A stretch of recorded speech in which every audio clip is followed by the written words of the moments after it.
A very warm welcome to the World of Lord Russell podcast talk show. And today's show is the story of 65, record-breaking Boyle on Chelsea's first League Cup triumph, which captures the incredible life journey of a former professional football player who played in the 1960s and 1970s for Chelsea Football Club, Brighton and Hove Albion, Leyton Orient, and of course the American dream at Tampa Bay Rowdies. He was born in Motherwell and signed for Chelsea as a 15-year-old, whilst, believe it or not, on holiday in London. He was one of the lesser-known members of the Chelsea team, but nevertheless an important member of the successful Chelsea side of the period, usually playing in the midfield ball-winning role. An absolute gentleman with a softly spoken Scottish brogue. And this podcast reflects on his time playing for Chelsea, some of the great players and managers of that era, his relationship with the fans, and some of the huge domestic and European matches he played in for Chelsea. Yes, folks, it gives me immense pleasure to welcome on the show John Boyle. Welcome to the show, John. Thank you very much, Lord Russell. I'm very welcome to be here. Very glad. Oh, I'll tell you what, it's all my pleasure. And when the show gets released tomorrow, the Chelsea fans are going to be absolutely ecstatic, I'm sure. We've got a great show ahead of us. So, John, as always, let's start from the beginning. You were born in Motherwell and signed for London club Chelsea as a 15-year-old whilst on holiday in the city. So please tell us how this all came about. On holiday. Amazing. It's not. It wasn't actually on holiday. I obviously I lived in Scotland and I played football. I played for my school team, which was a very good school. We actually won the Scottish schools under 14. And I played for an under 16 team as well, who won the Scottish Amateur Cup. And my uncle lived in Battersea, my mum's stepbrother, and my mum was writing to him, and she wrote and said that I was a good footballer. Which wasn't wrong. So he said. Oh, he said, I'm related to Tommy Docherty's wife through a cousin or something. He said, he lived in Battersea. He said, so I'll call up Chelsea. So he called up Chelsea and said, when do you play trials? And they said, in June. Well, yeah, this was about April, May. So in June, my brother came down with me. We got on to the train and came to London and went to Chelsea. Arrived at Stamford Bridge and said, when do you have trials? And they said, on next Saturday. So I said, okay, you should come back. So I went back on the Saturday. They took me over to Hendon to play in a trial. And I think it was a public trial because they weren't that very good, the guys I was playing with. And after the game, they said, yeah, we want you to stay. Very so good. I got in touch with my parents and said, I'm coming back to London in 2 weeks' time. At 15, and they kind of said, oh, great, so I was really pleased. So I went back home, and 2 weeks later, I got a letter from Tommy Docherty with a train ticket, and my mum and dad took me to Motherwell Station at 9 o'clock in the morning, and I got the train to London. I was 15 and a half years old, and they put me on this train to London. I was on my own. I went onto the train and obviously it was first class. I sat in this first class and I had sort of these big posh seats and I sat down at the restaurant car and suddenly there was 4 knives, 3 forks, 2 spoons, a serviette. I'd never been in a restaurant in my life. I don't think. I was 15 years old. and then they brought the menu down and I looked and I thought, I don't have a clue. I could read. I wasn't I was quite a good scholar, but I the food, I wasn't a very good eater. My mum used to give me boiled eggs and butter and bread and pudding and stuff. And they brought down the first thing. I looked soup. I thought, that'll do, soup. So I put the soup down in front of me and it was asparagus. And to this day, when I smell asparagus soup or asparagus, I'm sitting on the train again. I'm back there. Yes. And I said, sorry, I can't. And then he brought roast beef and onions and something else and like probably a roast dinner. And I said, no, I can't have that either. And he looked at me and I looked at the menu and it said apple pie, custard or ice cream. So I said, can I have all 3? So he said, yeah, no problem. So I ended up eating 3 apple pie, custard and ice creams. Wonderful. About an hour outside of London and I got a cheese sandwich. He ended up saying, can I sign for the bill? I said, yeah, no problem. Lunch bill. Signed that. Got off the train. and at the end of the platform there was the crew-headed Mr. Doherty there. Wonderful. What a sight that must have been. Absolutely wonderful. And he then took care of me for the next couple of years. I mean, I had a suitcase that was probably 2 pairs of underpants, a couple of pairs of socks, and a couple of t-shirts that my mum Yes. had gone to the co-op to get out, sort of, to get me to London. And Tommy Doherty brought me around a case full of t-shirts and stuff, clothes, and then just looked after me all the time. He was like so. Fantastic. And looked And that after was you. He it. did I as went well, to didn't he, digs, John? and I went into the digs where Barry Bridges and Bobby Tamlin had lived the years before. So the first couple of months I was there, all I heard about was Barry Bridges and Bobby Tamlin. Yeah. And I'm sure after you left there, all the new recruits, all they would have heard about was Johnny Boyle. So they probably went on like that too. It's a fantastic story, isn't it?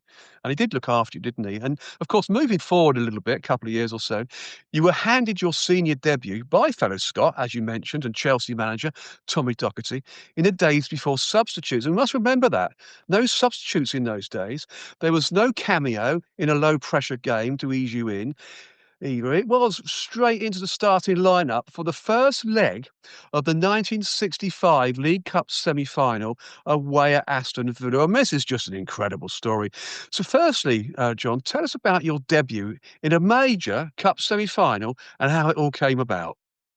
Well, I have to tell you about the week leading up to that. It's quite interesting. On the Saturday, I played in a reserve game against Fulham. Mm. On the Sunday, it was my mum and dad's wedding anniversary in Scotland. And I also had to play a Scottish youth trial. It was the only time I ever got anywhere near Scotland in football. I played in the Scottish youth trial. So I played at Fulham. Then I flew to London, to Scotland the next day or that day. Went to my mum and dad's wedding anniversary. On the Monday, I played in the Scottish youth trial. Flew back on the Tuesday. And Tommy Duck said, "You're playing at Aston Villa on the Wednesday." I played at Aston Villa on the Wednesday, and luck was have it, because I after 20 minutes, I tackled a gentleman called Barry Stobart, and they carried him off. Oh dear. And the crowd then booed me for the rest of the game. There's As one they funny would. incident. I read in a newspaper article I kept, and it said, I thought the tackles by Boyle and Harris were unnecessarily hard. And that's great, getting a Mensingly chopper straight away. Oh, crikey, you were lined up with Chopper Harris immediately. I mean, that's just brilliant, isn't it? What an So accolade. It's got to be, that's yeah, an accolade. yeah. So that was it. And then there was about we were winning 2-0. It went to 2-2. There's about 20 minutes to go, and I got the ball about 40 yards out and took a shot. No, 20 yards out, and just took a shot, and it flew into the top of the net. And Peter Bonetti said, Terry Venables was the first one up to me, Yes. up and grabbed me by the shirt and said, "I'm so pleased for you, John." And that's Yes. the thing I remember all about what happened. And that I was mean, it. what an introduction, though, to senior professional football. John, at the very top it was too. You know, after Aston Villa had equalised, as you just said, for the second time in the game, and the 82nd minute, you know, the debutant, John Boyle, teenager, went up and grabbed the winner, giving Chelsea, the lead, which would ultimately send Chelsea to the final after a 1-1 draw in the second leg. I mean, what a debut, John. That really was. And Terry Venables, I mean, what a great legend he was to come up to you straight away and say, "I'm pleased for you, John." That must have been felt fantastic too. Well, they were kind of my mentors in a way, Terry Mm, Venables and George Graham. I always tell the story about Terry and George. They took me yes. over to Tottenham Court Road to Denmark Street in the music business. And I went into an office and they took me in, I can't remember the guy's name, the office. Dick James, I think his name was, who Yes. ran the show. And I was in this with Terry and George, and suddenly they said to me, "Oh, there's a little office boy walking about with ginger hair and funny boots on." And they said, "Oh, John," they said, "this is John Boyle, this is Reg Dwight." Right. Yeah. Elton John. Yes. Absolutely. I said, "Oh, you're right." And that was it. That was when he's 18 at the time as well. Yes. And yeah, and then George took me on my first holiday to Mallorca as well. It Mm. was like going on holiday with a James Bond. That's absolutely fantastic. I mean, you become a legend in your first game pretty much, and the Chelsea fans absolutely adored you ever since. And of course, you went on from there. And of course, that goal, it was the first of 12 goals you would have scored in 266 games for Chelsea. Yes, folks, 266 games. What a player. One of the best in your memory, I would think, John, wasn't it? That's that first goal. It's got to go down as one of Well, the best. it kind of was, but the after that game on the Wednesday, on the Thursday we were on our way home, and we were playing Leeds, who were top of the league, and we were second up on the Saturday. Mm, And Tommy Docherty said to me, "Oh, by the way, you're coming to Leeds to play." And Leeds had their team, there was a couple of my heroes like Bobby Collins, Billy yeah. Bremner, and all the tough guys. And we went up there and we actually drew 2-2. And it Mm, was one of the best games I have ever enjoyed. It was blood and thunder. It was a bit icy, and it was tackling and getting on with it. And I remember coming off the pitch and thinking that if I could play there, at Leeds, I could play anywhere. play anywhere, exactly. Mm. Was it a typical, I think you sort of mentioned that, a typical Chelsea, Leeds United, blood and guts, full on, tackles going in all over the place, buggery match, John? Was it up there at Ellen Road? Absolutely, yeah, great. Brilliant. I got some great advice on the train up. I was going up on the Mm. train, I was sitting with Eddie McCready, and he said to me, John, he said, I don't know how high you tackle, son. He said, but up at Leeds, he said, we tackle 6 inches higher. The best advice I'd had all day. Absolutely, yes. Because everybody remembers that 1970s FA Cup final replay at Old Trafford. Well, of course, Chelsea won, the David Webb winner, the last minute pretty much. And that was a thunderous match. So this was the Chelsea Leeds stuff was going on long before that. Oh, Uh, absolutely. They started yeah. with 1965. It actually started, I think, the game before I played up there. I think Mm, Eddie McCready had tackled Johnny Giles. That started then. They'd come up with a bad reputation anyway, um, yes. uh, from the second division, and everybody was expecting. Everybody knew what they were. Mm. So, but they And that's didn't an incredible story, really. didn't take And of any course, prisoners. Chelsea, yeah, they didn't. And of course, Chelsea beat them. Was it in the semi-finals in '67 as well, didn't they? To go through. So another That was the day thunderous that yeah, semi-final. that was the day that Gary Sprake kicked me in the face. Oh no! Yeah, really did kick me. I've got Oh, some that's great pictures incredible. of it somewhere, but yeah, he come up, Yeah. kicked me in the face, like boot up, kicked me straight in the face. Wow. And but a couple of years, 2 years later, we were having a drink with Gary. Ozzy and I Mm, were Peter Osgood and I were having a drink with him. mm. And Ozzy said to me, he said, Sprakey, you took a right liberty with my little mate that time. He said, so when you get a clump, he said, you know what it's for. And Sprakey said, he looked at me, Gary, and he said, John, he said, honestly, he said, I didn't mean to kick you in the face. He said, I meant to kick you in the chest. What a great response as well. I said, He meant that's to okay. kick you I said, anyway. that's okay, Gary. We went to Wembley and you went back to dirty Leeds. Yeah, exactly. Well, fantastic. That was brilliant, isn't it? Uh, Great stories. I mean, I did hear stories going back that actually Chelsea and Leeds players, I don't think this was true actually, hated each other on the pitch, which was clear, but actually off the pitch, they were quite sociable. Is that true? Or, I mean, Yeah, obviously, fair. I think it was yeah. true about most Yeah. football. I mean, a really good friend of mine, Brian O'Neill from Burnley, when he Mm. played for Burnley, and then he moved to, when he played at Burnley, we kicked 10 bells out of each other. We went on tour with Southampton, Southampton were on the same tour as we were. And I met Brian and we became best buddies. Brilliant. Well, that's That good, day, isn't it? I still try and talk to him. Yeah, that's nice. That's a nice story. So you kick hell out of each other for 90 minutes and then Yeah, it's best good buddies game. thereafter. That's the way it Yeah. should be. Yeah, that's football. And of course, the two-legged final against Leicester City. I mean, what do you remember of being part of Chelsea's first ever major domestic cup final victory? But, I mean, there must be some moments in both legs you remember well. I mean, a 3-2 home win, followed by 0-0 at Filbert Street.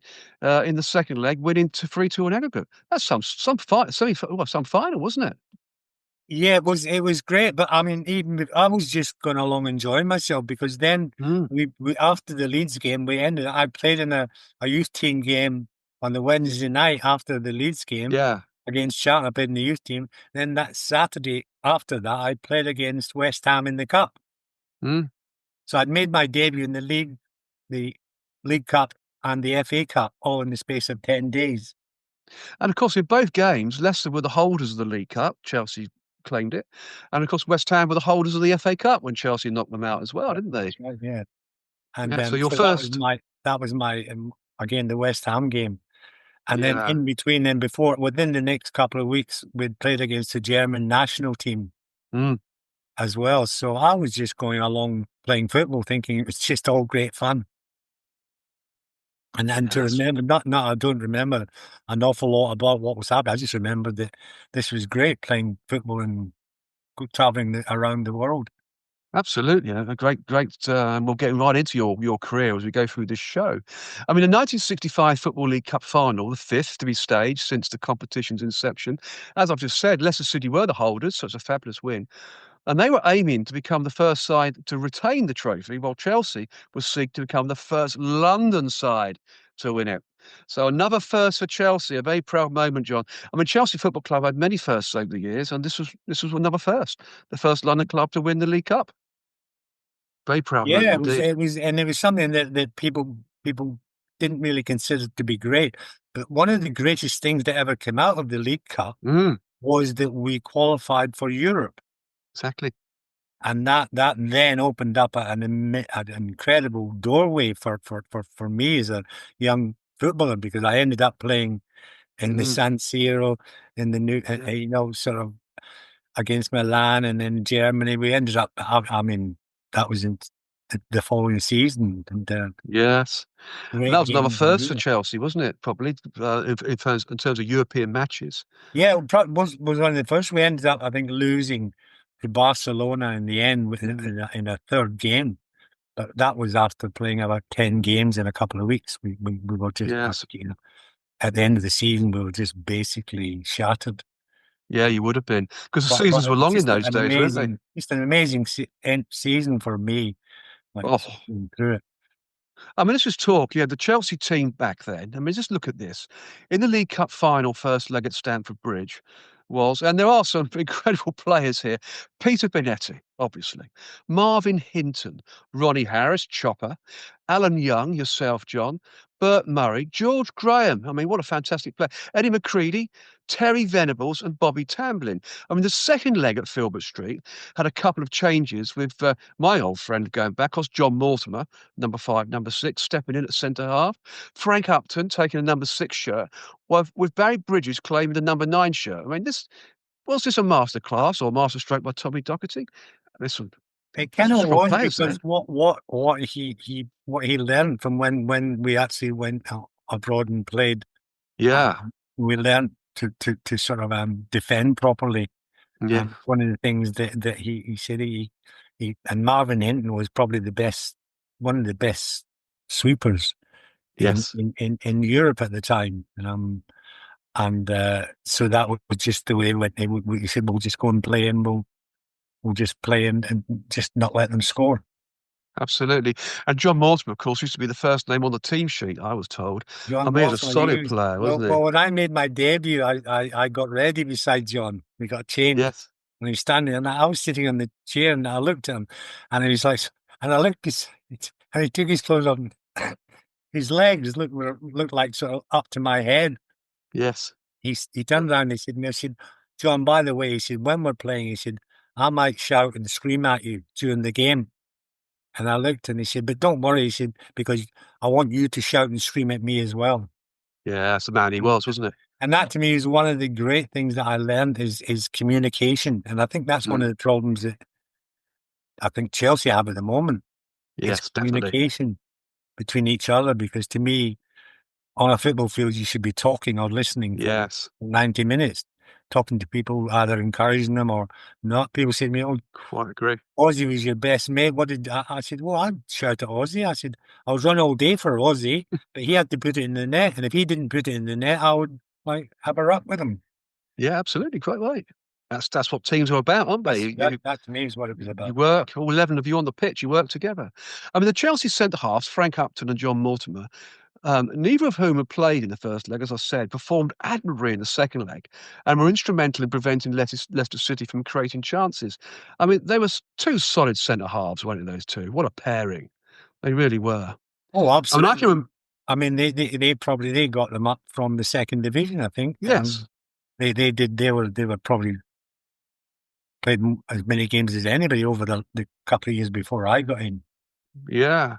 I mean, a little bit about John Mortimer as well. I mean, I also knew him back in the day, along with John's brother, Charlie Mortimer, of course, both professional football players in their time and teachers. And John Mortimer taught, I think, at Farnborough Grammar School. So he was very good at a very eloquent speaker, very good teacher. So when you say that he shouts at you, you can shout at him back and a great communicator. Absolutely. He was a fantastic communicator, was John. Um, but you also had a nickname for John, I believe, as well, didn't you, John? I mean, please tell us more. You mean Sir Percy? Yes, Sir Percy, that's it.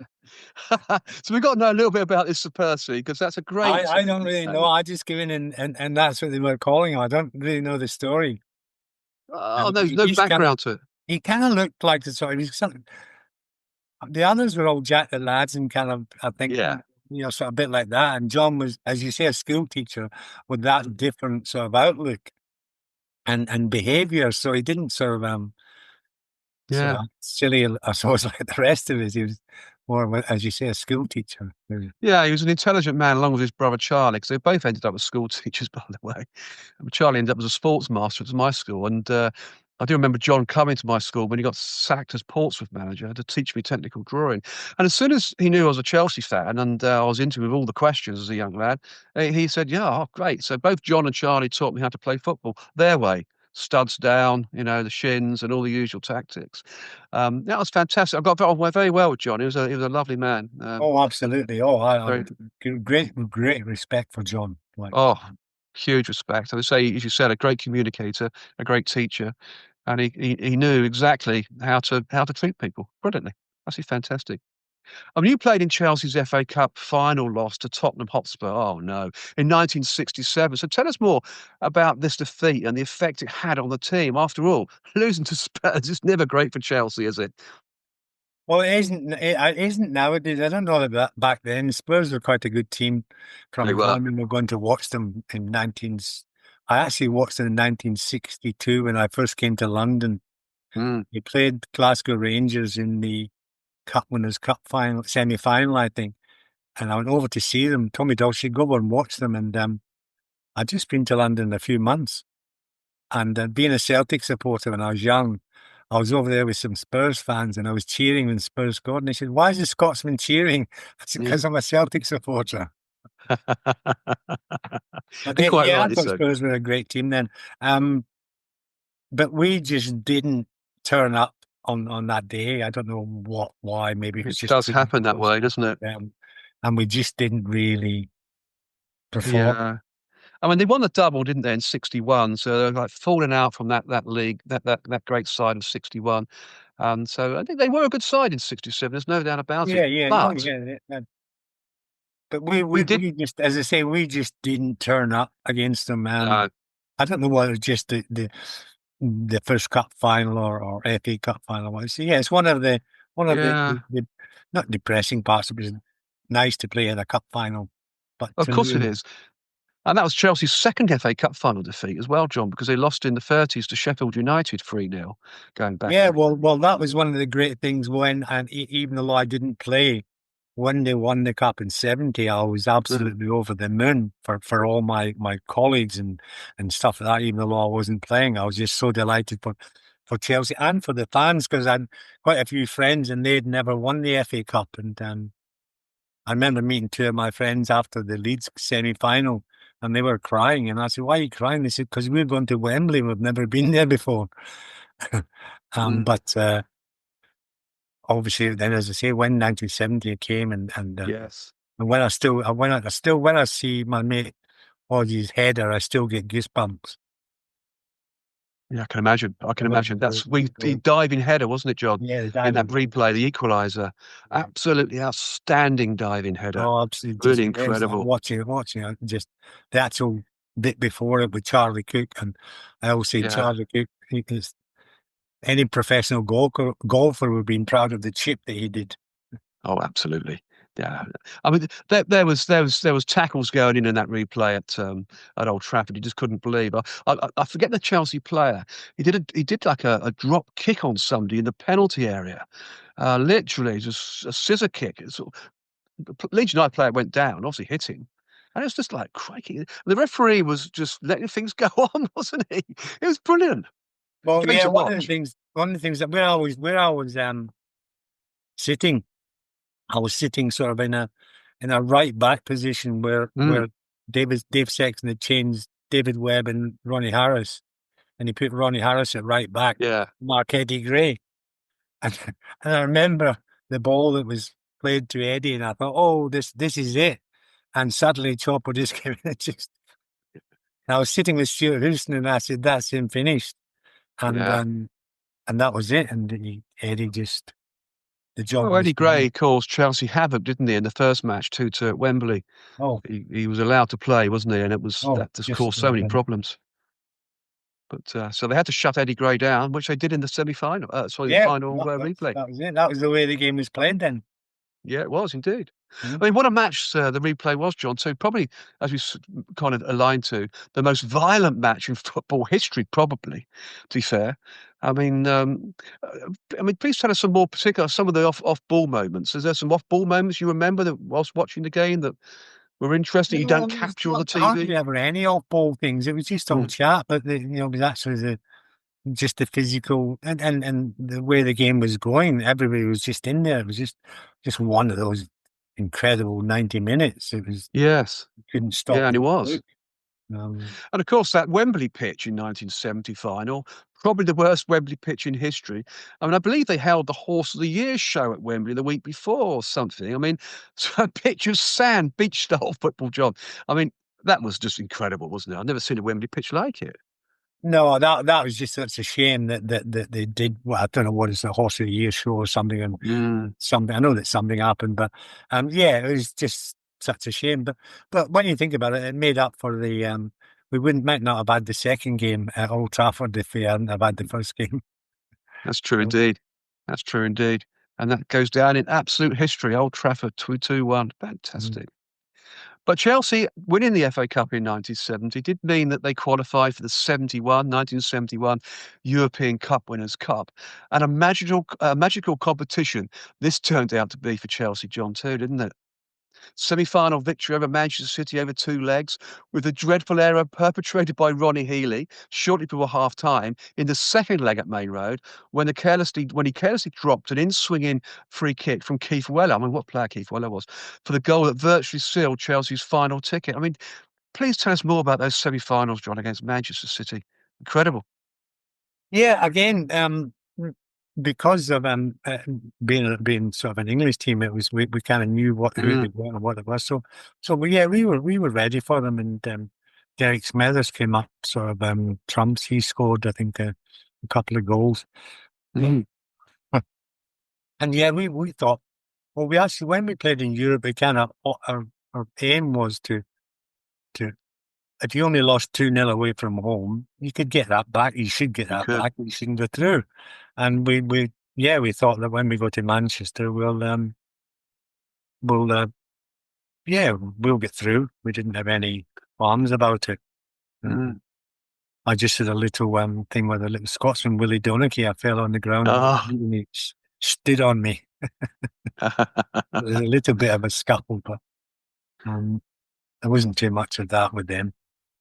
No, so Man City Chelsea matches weren't particularly very thunderous, were they? Kind of No, played no, at no. It was good just, pace, good level. I just thought I was another Scotsman, so I expected that. Yeah, yeah. Scotsman on a Scotsman, you were going to get something back, weren't you? Yeah, There for yeah. sure. But it's a fantastic thing, wasn't it, to come out of the main road, having qualified for the European Cup Winners' Cup final. What a tremendous feeling that must have felt. Um, the coach home, I take it, not the train. Sorry? You had the coach home, the coach back No, the to London. train. I think they got the Oh, yeah, train. you caught the train. Yeah. Yeah. To know that you're in again, eh, I don't know that we were expecting any different. We thought that we were going to go Mm, and do that. I think because we'd actually done that a few years before when we were in the Fairs Cup. yes. We had played through and we got to Barcelona. Yes. And that to me was one of them games were really exciting. Fantastic. Playing Very much so. Milan, Munich, Barcelona. By the time you're then finished with them and you're coming up again, I see that I'm a bit of an old hand. And you are, yeah, you're an experienced player at this stage, a European old head. You've done it all before. I mean, on the train back, did you travel back with the supporters? Because that often happens We sometimes, used doesn't to it? do, yeah, quite a bit. The Yeah. supporters used to be on the train. It was yeah, it was all yeah. I'm sure we used to sit and have a drink with them, stuff like that. I think you probably did. It must be some great camaraderie going on. Yeah, it's always been. I mean, I must admit, Chelsea supporters, I've always got on with them Mm. because what I try to explain to people is that I got the DNA. I came when I was 15, so by the time I was Yeah. 17, I was inducted in Chelsea, and everything then should be about Chelsea, Yeah, true blue. and Absolutely. Or as the Chelsea supporters would say, a proper Chelsea is the well, wording, isn't it, these days? that's I prefer one now. They've got me. I haven't got it with me. It's somewhere away. Yeah. It's Yeah. called John Boyle, one of our own. So, That's it. I've heard that one going around too. Yeah, one of that's our one of my own. favorites. My favorite flag and Yeah. words. And you were indeed. You still are. You're still one of Chelsea's Well, own. You're still there with that. that's one of the even better things that's happened to me, to be honest, over the last 5 years. And I mean, when I'd left, and I suppose people remembered me, but I was never known anything about. And how sort of the Facebook thing came about was interesting. As I say, Mm. I came to a Memorial Flag Day. I got on the train. I seen it on Facebook, and I got on the train, got the bus down, got the train to Victoria, and got the bus down Fulham Road, and went into Chelsea ground. And I knew one man there. I knew one guy, Kevin Webb. And been speaking to him, and I went into the Chelsea, and there was just probably a couple of hundred spectators, and obviously nobody knew me because it was like a long, long time before. But within 10 minutes, so obviously the word got around, and since then I have made so many friends Oh, in lovely. Chelsea. Absolutely one. I've talked to them nearly every day. I keep in touch with them. Yeah. It's one of the delights of my life, to be honest. And I met some wonderful people Yeah. through And you that. will do. Through that. Yeah. As I said earlier on in the show, you're very highly respected. So let's hold on. Let's take a look back. Um, for me, one of the greatest moments in Chelsea's history at the time, and see how Chelsea toppled Real Madrid. I mean, Real Madrid, one of the greatest sides in Europe, remember, toppling Real Madrid in the final of the European Cup Winners' Cup to secure Chelsea's first ever European trophy back in 1971. A game that was played over two matches a game.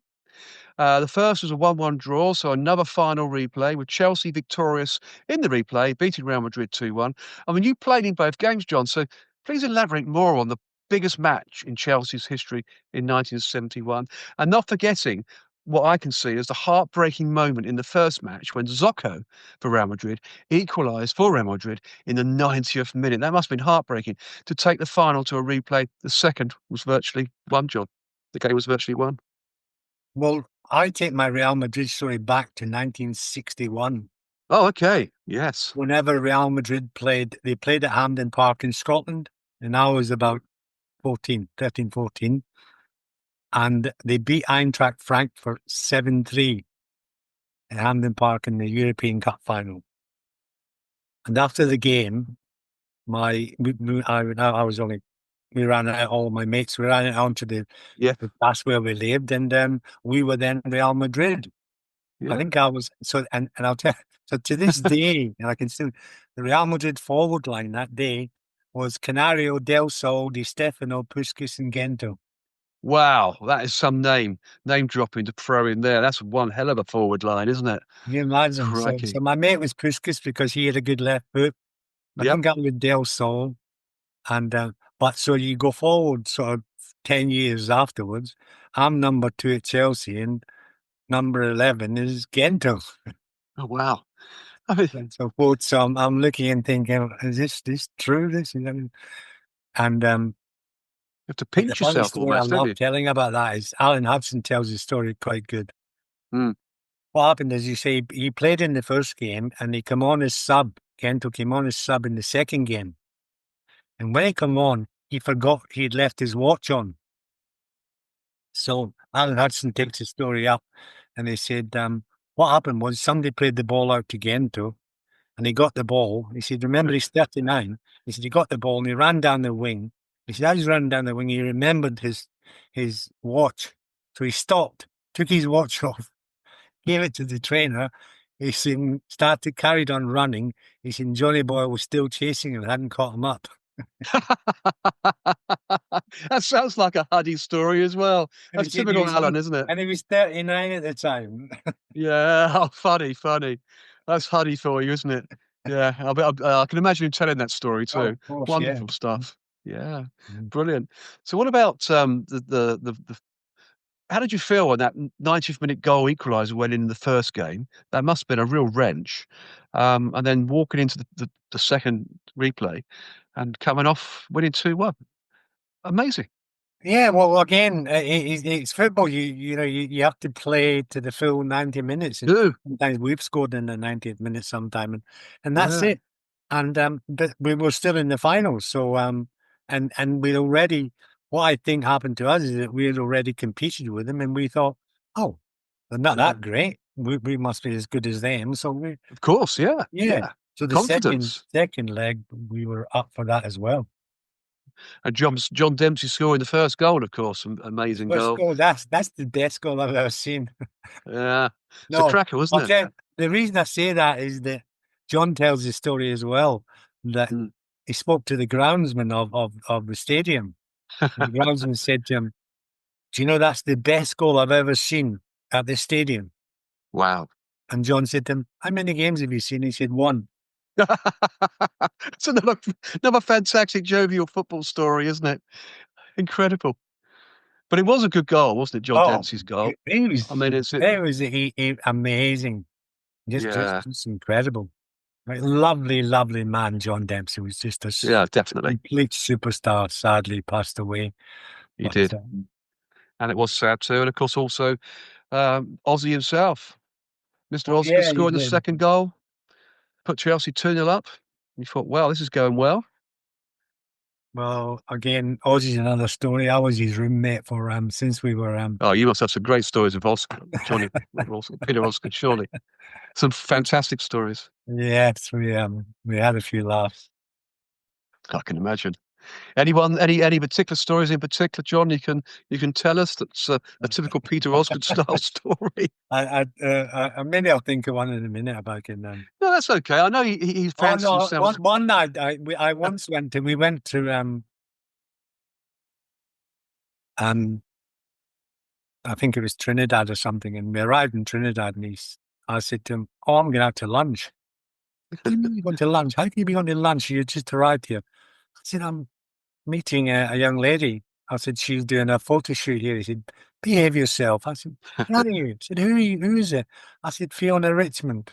Ooh, nice. Very nice. So, and Remember her back in the day in the 70s?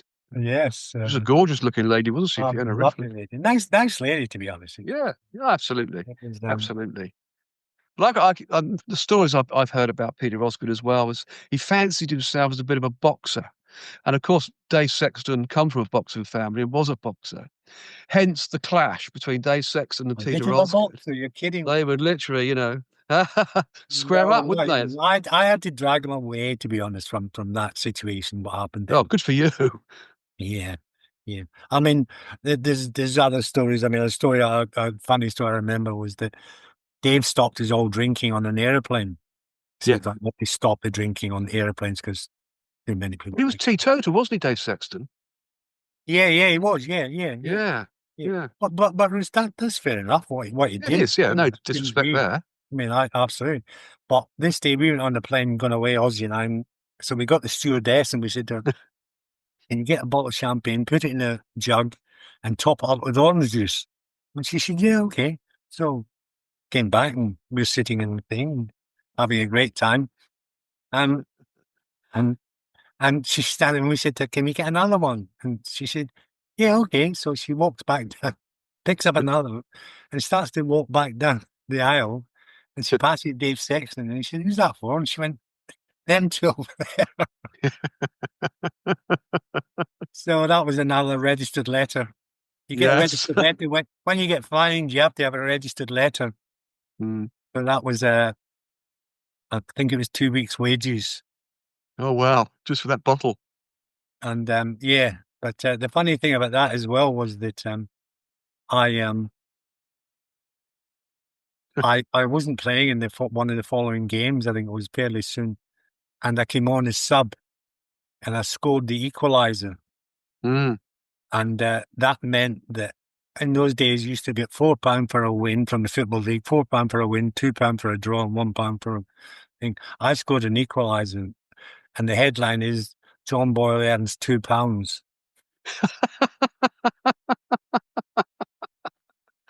Oh, the classic headlines in those days, weren't they? Really? They Oh, just, absolutely. Oh, one. I've got a load of them. I've got a load of scrapbooks. I've got some of yeah. them. I'm I've got sure you have all memorabilia these. and Here's stuff. my. I don't know if I've got my own scrapbooks here, but oh, here they are. These are Yeah, my. let's have a look. These are my own scrapbooks. These are just sort of well, I don't know if you can see it Yeah. there. Some my. I don't know. I can. Yeah, there we go. We They're all sort of sort pick of. that up. That's up at. Yeah, all black and white, lovely photographs, Yeah, so lovely they're just pictures. all. As I say, I've got about 5 of those. What happened was that because the newspapers in London, Yeah. my parents didn't see any of it. You know, they didn't. So what I did, I used to cut out all the newspapers. Well, that was before I go to the Aston Villa game. When I scored the winner, I the next morning when I got home, I went to my digs and I went straight down to the newsagents and I bought every newspaper in the shop and I sent them home to my parents. And then when they passed away, I went home. I used to go home because they had them, and I had a couple of suitcases full of memorabilia, all my Mm. pictures and stuff, and that's how I ended up came here. And a friend of mine made them into a couple of scrapbooks, and I think I've got four or five scrapbooks of all the. Oh, it's great though, isn't it? It's great because you've got all that to read. Of course, your granddaughter, your lovely granddaughter there, she's got all that to go through as well. The history of Yeah, her it'd be great. granddad. It's one of the great things that I'll leave for the kids and my Yes, of course. another granddaughter and grandson, but they get bored with it. They look and say, "No, thanks." Well, they've had it all their lives, I suppose. But Yes, you yes, and know, I'm just indoors. I'm just fab. yeah, but that's how the relationship should be, shouldn't they? Really, Oh, because absolutely, you yeah, know you're the hero outside. You're the hero down at Stamford Bridge, the Fulham yeah, Road, the King's Road. yeah. You know, that's what you are, John. And you are, as I said earlier on, something of an unsung hero too, and yet a vital player for the successful Kings of the King's Road Chelsea side of the 1960s and 1970s. And will be remembered by many supporters as a tenacious ball-winning midfielder. I mean, how do you remember your association with the Chelsea supporters back in the day? You kind of briefly mentioned something earlier on, but you had a real closeness to them, didn't you?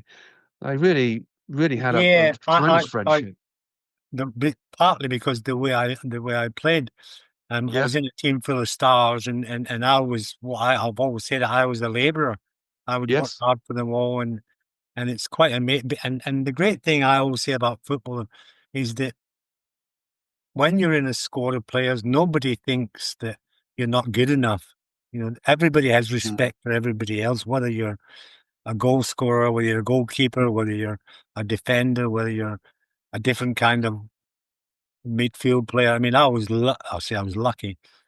Some people say to me, "Oh, what position did you play?" And I Yeah. say 2, 3, 4, 6, 7, 8, 10, 11. I didn't play in 5, and I played in 5 as a sub. And Yes. Ozzy wouldn't let me wear number 9, you see, because my legs That was weren't his long shirt. enough. Your legs weren't long enough, yeah. And you never played number one either, did you? You never put I never goalkeeper played number shirts on. 1, obviously. That's Exactly. Yeah.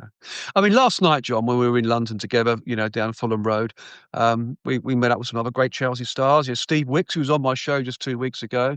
You know, Tommy Langley, what a great player he was, of course, and Kenny Swain. Lovely fellas, you know, slightly after your time, but they still carried that Chelsea or Chelsea supporters view, didn't they? Proper Chelsea, proper players. Lovely, lovely characters, lovely men. Great ballers, weren't they? These guys. And so, Yeah. just after your time there, fantastic.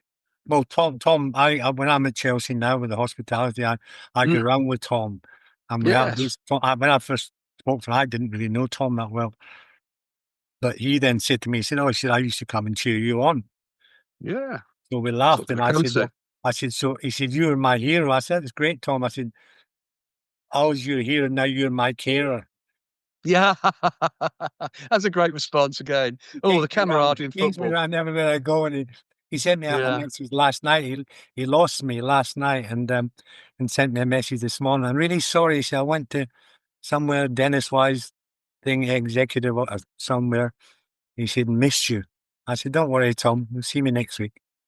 yeah, exactly. Lovely, lovely. Yeah, they're all lovely lads. Yeah, I mean, They are yeah, all I don't. gentlemen. Everybody. I think everybody I've been involved with at Chelsea. I'd love to sit down and have a beer with them. You know, Mm, anybody. They were. I don't think I've got any. One of my best friends is Alan Hudson. I love chatting to. yeah, wow. Yeah, I great love chatting character. to Alan. Well, Alan's been on this show, of course, as well a couple of years ago, and I like Alan. I like, we talk every now and again. I do like Alan Hudson because he's always got great stories. You've mentioned some of them earlier on, of course, and he's a real character. And I think that Oh yeah, that he has this thing. I mean, shows. people say he doesn't like Chelsea, and obviously he had problems when he left Chelsea, and that's it. But and he's got a thing for it, but he still likes Chelsea. He still comes to watch them, and Of course, he yeah. does. His ex partners are Maureen Hudson. She still goes. I know Maureen quite well as well. We're friends on Facebook too. But I know from Alan that he didn't want to leave Chelsea. Neither did Peter Osgood.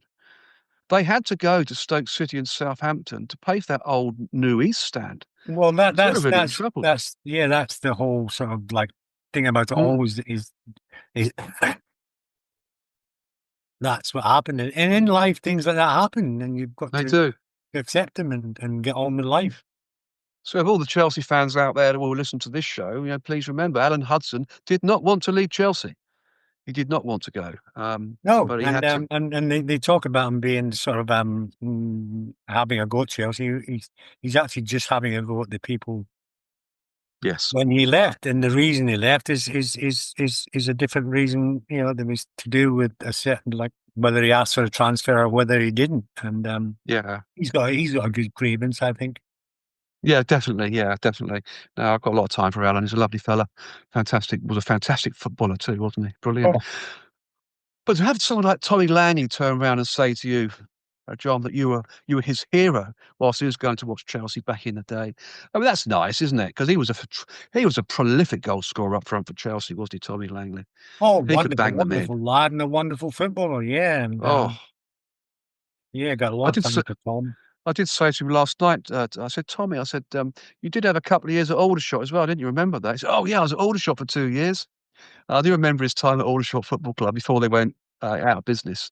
But yeah, so he did his time down there as well at the recreation centre. Fantastic! What a lovely little club they are. There's It's a lot of incredible. good, really good youngsters when I was coming through. Funny, I Mm, spoke to Ray Wilkins' son last night, yeah, I and did. I was talking to him, and I said about his dad. I mean, he was a lovely, lovely man, and he said some wonderful things about me. Like he said that on an interview, he said that so we have a lot to thank that old Scottish guy for. Yes. I said, and the Oh, the old one. camaraderie. Well, he said because he said when we played with him, he said he on the field he told us all what to do, where to go, and he kept talking to us all the time. And I thought that was a natural thing to do. To me, Yes, when you're on the field, should be, of course, you should talking to everybody of course you telling should. them and talking to them and keeping it on going. Absolutely. And I had a great conversation with Ross Wilkins last night as well. We spoke for quite a while actually. And he's agreed to come on the show, John. Yeah, So we're looking at April. I said, let's do a show, not just about yourself, but more about your great father, your dad Ray Wilkins. We'll do a tribute show to your dad Ray. We could also talk about George or Graham Graham Wilkins as well, because he was known as George, wasn't he, at the club? So we're going to do a tribute show about Ray Wilkins. I think that's going to be fabulous. What a show that will be absolutely. in Yeah, April. it's So really looking forward to that. So, I mean, I've been being part and knowing a lot of the Chelsea players and staff down at Stamford Bridge. I do, obviously, as you do too, John. It's just an incredible club, isn't it? Really deep. The warmth in that club runs through the veins, doesn't it? Really. Um, Absolutely, yeah. I can sense it all the time. You know, when I go mm, in there and I've seen people who work there as well. You know, and yes, in the offices and different stuff, they've got this definitely. feeling for the club. And Yeah. But like all good things, they come to an end, and you spent 2 months on loan at Brighton and Hove Albion before leaving Chelsea in December 1973 to sign for a lovely club, Leyton Orient. I like Leyton Orient, a beautiful club. How does this come about? How did it feel to leave Chelsea? Because you were Chelsea through and through, weren't you? But good things yeah, do come to yeah. an end. The only thing I said, the only thing about the I went on loan to Brighton was that I met Brian Clough there. Oh, brilliant! I was there on loan to Brighton, and just as Brian Clough and Peter Taylor were taking over, Yes. and I just used to train at Chelsea and go and play for Brighton whenever they were playing. I think I played about 6 or 8 games. Mm, Um, but when Brian Clough took over, we were told to be at a yeah. hotel at Brighton at 5 o'clock, and we had to stay the night there, which is fair enough.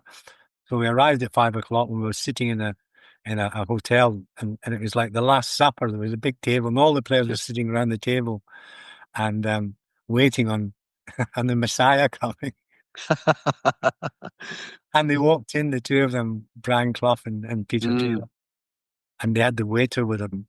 And there was, we're all sitting down. I was sitting up, and just opposite me. Lucky, glad they didn't come to me. They said to a guy, can't remember who it was, opposite him. Brian Clough said to him, "What do you want to drink? Your dinner?" And he said, "Oh, orange juice." He said, "No." He said, "What do you normally drink when you're out?" And he said, "Oh," he said, "a pint of lager." mm. And Brian Clough said, "Son," he said, "don't ever drink a pint of lager." He said, "because people think you're a drinker." He looked at the waiter and he said, "Can you bring him 2 half pints of lager, please?" And that's the man, wasn't it? He was comical like that. You know, he was actually a wonderful character, Brian Clough, Oh, wasn't great. And then we played a game, and a little winger played really well. And as he came in, Clough said to him, "Sit down there." And everybody kind of looked, and he said, "Bend over." And the boy bent over, and Clough leaned over and pulled his shirt off and took his shirt off and said, "If you play like that next week," he said, "I'll even take your boots off." he? He came out with some classics. But, you Yeah. know, you could fear him but love him at the same time, couldn't you, to be honest? He did look after his players, didn't he? He really did. Well, that's the thing. If you get something with your players and they know that you're with them, and okay, if you're strict, but you know the rules, and Exactly. you know where you stand with them. I do remember Brian Clough bringing his Brighton side to Aldershot going back in the 70s, and I was in the East Bank, I think, of the Aldershot and supporting Aldershot that particular afternoon, and watching Brian Clough and Peter Taylor come out of his Brighton side. It was just wonderful because he was so his head up. He was so proud what he walked out with, Brian Clough and Peter Taylor. It's wonderful to see. Oh, Gentlemen, great character for football. Just a oh, shame he without did. doubt. Just a shame he didn't take over England. To be honest, I always. Yeah, that was a great shame, wasn't it? He should have been England manager. He probably would have won a World Cup or a European Championship if he'd have been Well, they were running the giving side. something to shout about. Yeah. Yeah, definitely, without doubt.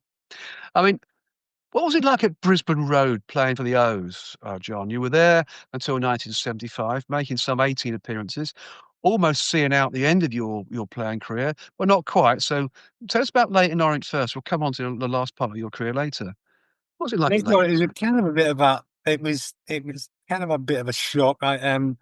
Joe, Dave Sexton knew George Petchy. They were Yes. friends, and they both come from Brighton. Orient were sort of up top of the league, second or third, and I had just got married and I sort of moved into a new house. So when they wanted me to go, they threw Orient at me. I couldn't really say, Mm. no, I wasn't. If they wanted me, I was going to go, and I went, but it was a bit of a culture shock, to be honest. I went from a Rolls Royce to a lot of the Mini. people there were nice. Well, not the people, the players and stuff. The chairman was a nasty man, to be honest, Mm, and he cheated me. So really. yeah, I mean, and it's so far from different now, aren't they? Leighton Orient now are a lovely little club. They run yeah, well. yeah, And yeah. Well, they were there, and as I say, I don't know whether it was just the man himself. The lads were all nice, and that's so yeah, yeah. And then I was there for a few months, and then I got an offer to go to Florida. you did indeed. You then joined the North American Soccer League expansion Yes. side at the time, Tampa Bay Rowdies, in February 1975, um, just ahead of their indoor campaign. This is an interesting story, though, John, isn't it? You captained Tampa Bay, sorry, to a runner-up finish in the 1975 NASL indoor tournament in March that year, and in August that same year to victory in the Soccer Bowl 75. I mean, that's some achievement at the end of your career, isn't it? Last knocks in playing days. Have you done Yes, that? it was great. They were great lads there. They all came from different parts of the world, and I think the reason I was captain, apparently, the same thing happens. The first day when I went training, I was shouting at all the players and telling them what to do different things, and I think Eddie from manager just said, "Oh, he's captain. He's going to be captain." So, Yeah, um, naturally. and yeah, and we had an absolutely fantastic time in Florida and Spain. And in fact, it's 50 years ago this year, Yes. and I think there's going to be a kind of reunion later on the year. So my light just went out then. There's going to be a Yeah. reunion thing, but they were all lovely. I'm still keeping in touch with them as well. You know, Yeah. Scottish lads, and we, yeah, as I say, we took it all on board, and we got in with the American thing. They asked us to sing the American national anthem. Oh, really? That's interesting. Yeah. So what they did was around the stadium. There was a wall all around the stadium. So the Yes. crowd were all behind this one part of it, and they wrote the words of the national anthem on the wall. So we went over there and stood, and they had a microphone in front of us, and they played the national anthem. We were reading the words and we were singing the words, and the crowd went just absolutely bananas, you know. They would do. And then Completely. when we Completely. got to the final, we at the end of the game, we I introduced them to the crowd too. We got the microphone and I introduced them to we belong to Tampa, dear old Tampa town. Wow. There's nothing the matter with Tampa when it's going round and round. Yeah, no, exactly. What a And great only song a that is. communal working chap, as anyone here can see. When I get a Mm. couple of drinks on a Saturday, Tampa belongs to me. Wonderful. You remember it too, John. That's Oh, fantastic, isn't it? oh, yeah, yeah. That's it's just from the Glasgow one. I Yeah. belong to Glasgow, and I belong to Tampa. Was Yes. It was a similar sort of song. My light keeps going out. It's really bizarre. Let me turn it down a bit. There we go. Yeah, so that's great. It's great stuff, John, that really, isn't it? So you retired in 1975 and later had a brief spell coaching the Rowdies in 1977. After Eddie Fermani, I think his name was, abruptly resigned from the post. I mean, how was life as a coach, John? How did you take to well, that? what actually happened? I captained the team in '75, and Mm, so we won. Obviously, the thing. There was only one player didn't go back the next season. right. You, the man For what himself. reason? I still don't know. I No? still never knew the reason or what happened, and I was the only one that didn't go back, and so Yeah. and they didn't win the North American Soccer League, and a lot of the lads said, yeah, you know, the reason we didn't win was because It was he wasn't John here. Boyle wasn't there. So That's then why. Eddie Fermani walked out on them and went to the New Yes. Cosmos, one of the big rivals up in Yes. New York with all the money and where all the players were. We actually, as I say, I took over coaching. Um,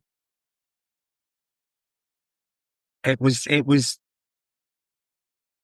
probably something I should have stuck with, but my family Mm, situation wasn't there, and yes. I was out in America and they were here, and I I decided that I probably wouldn't stay. It was a shame, but my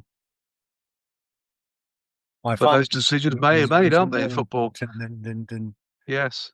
that. And Tough decisions made. But good experience nonetheless. I mean, what is next in the world of John Boyle? I know you do the hospitality at Chelsea Football Club now, which you should be doing. And that's brilliant. So what else are you looking at, or is it just going to be no, I'm hospitality just at going Chelsea? to relax. My lovely granddaughter's just got a job Yep, as a maths school teacher. All my brilliant. work on our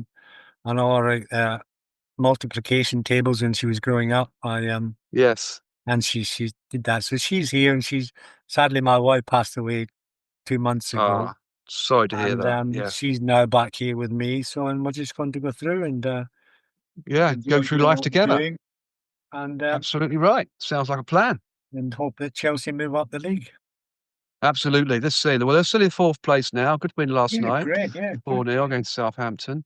So let's see how they can. This light keeps going out for some reason. I don't know why. I have to get a new one. That's life, isn't it? But yeah, so let's hope Chelsea got the league again. It's fantastic. And it's been fantastic talking to you as well here as well, John. So wonderful thing. And as always, on the World of Lord Russell podcast talk show, we could talk forever, John. We could. An incredible life story about your life as a hugely talented and successful professional football player, winning honours. We all dream about winning. As individuals, we all dream to be where you were, John. There's no doubt about that. It's fantastic. It's been a huge pleasure, as always. And as always, the pleasure is all mine. And of course, the show's audience when this podcast is released on the World of Lord Russell podcast talk show and the Lord Russell Baker YouTube channel. So thank you very much, John. Ladies and gentlemen, I'll give you John Boyle. Boilers, as he's known affectionately to his friends and teammates, of course. Fantastic. Really, real pleasure having you on the show. So do you mind us hanging on briefly, John, whilst I just wrap up and finish off? Not at all. You carry on. Thank you very much. The next episode on the World of Lord Russell podcast talk show is the world's toughest row, Atlantic Ocean in 51 days, where my special guest will be Tim Harris, who is a former CEO, resilience expert, and extreme endurance rower. Tim Harris's, I should say, successful business career and background of overcoming adversity gives him a rare combination of the ability to discuss mental resilience and leadership, and regularly speaks on resilience training, bold goal setting, transition, teamwork, and most poignantly, suicide. Despite suffering severe depression, arthritis, and following shoulder reconstruction, Tim Harris completed the world's toughest row, a 3,000-mile unassisted crossing of the Atlantic. When he set this exceptional goal, more people had been into space, and more than 10 times the number had climbed Everest and completed this challenge. So another great show to look forward to for everyone. And of course, exclusive on the World of Lord Russell podcast talk show. And of course, I'm looking forward to seeing you all on the inside. So until then, it's au revoir from him and au revoir from me.